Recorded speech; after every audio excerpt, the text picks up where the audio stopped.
Gobernador at Panlilio.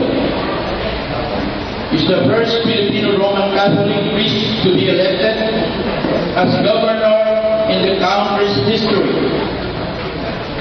He was born in Jelyn, Pampanga on December 6, 1953 to parents Gervasio Panlilio and Catalina Congo. He was a former head of the Archdiocese of San Fernando's Social Action Center of Pampanga. He also established the Talepet and Unveiling in Pampanga Incorporated. He delivered the most dramatic turnaround in the provincial government's lahar warning fee collections. Eddie Panlilio was chosen as the inquiry's 2007 Filipino of the Year for embodying the new hope amid the failed decision of transactional and patronage politics.